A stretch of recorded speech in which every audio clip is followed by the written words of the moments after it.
qual è la cosa veramente più difficile per ogni persona che lavora, al di là che sia freelance, dipendente, imprenditore. In questo caso qua è un discorso molto generico.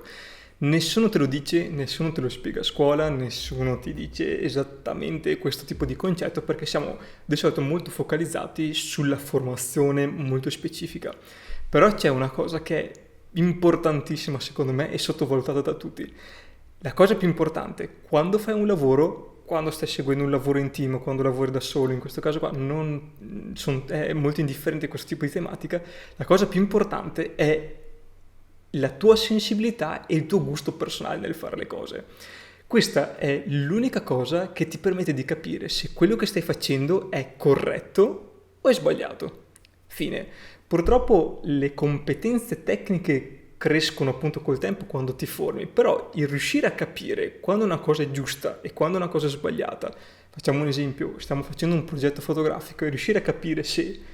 gli output che stiamo lavorando, quindi le fotografie che stiamo facendo, sono di qualità che ci soddisfano o che non ci soddisfano o che ci sembra un risultato corretto o un risultato scorretto.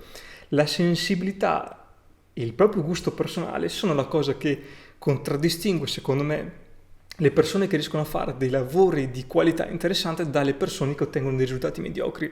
Non è tanto il tecnicismo nel fare le cose, quella conoscenza tecnica, cioè per carità, importantissima anche la conoscenza tecnica, ma non è la cosa fondamentale. La cosa fondamentale è il gusto personale, la sensibilità che quando stiamo facendo determinate cose riusciamo a riconoscere se il risultato, al di là delle competenze tecniche in quel progetto specifico, ci soddisfa o non ci soddisfa. Perché nel caso non ci soddisfi, ci poniamo la domanda giusta, ossia come posso migliorare quel progetto, come posso migliorare quel tipo di output appunto che stiamo facendo, perché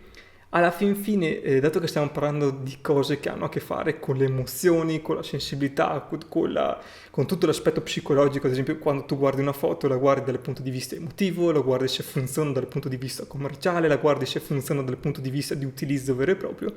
e appunto è la sensibilità ed è proprio il proprio senso del gusto, no? Proprio nel proprio senso di saper apprezzare quello che sta facendo, ma riuscire a capire se funzionerà o se abbiamo un pochino il paraocchi e diciamo che funziona, però in verità non abbiamo quella sensibilità corretta per dire quella cosa funziona. Quindi come si fa a crescere la propria sensibilità e il proprio gusto nel seguire i propri progetti? Secondo me un metodo molto efficace, non penso che sia l'unico, perché comunque ognuno ha il proprio talento, la propria sensibilità, la propria attitudine a fare determinati tipi di lavori, però la cosa migliore per crescere il nostro gusto, la nostra sensibilità verso i propri progetti è confrontarli studiando i progetti degli altri,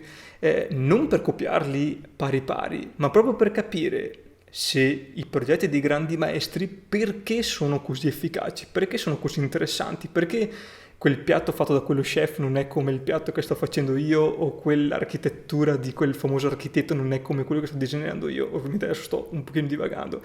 Quando riusciamo a capire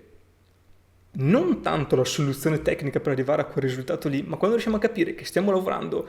con un tipo di livello che comunque ha tanto margine di crescita, quindi riusciamo a riconoscere che il nostro progetto è migliorabile, quello sicuramente è un ottimo modo per crescere continuamente nei propri progetti e riuscire ad alzare di volta in volta l'asticella. Se invece pensate che tutti i vostri progetti sono sempre perfetti e se guardate ad esempio i progetti che avete fatto tempo fa li riconoscete tuttora come perfetti, molto probabilmente non siete riusciti a crescere dal punto di vista della vostra sensibilità nel campo dove lavorate, per cui non avete, diciamo, quella vista per crescere ulteriormente.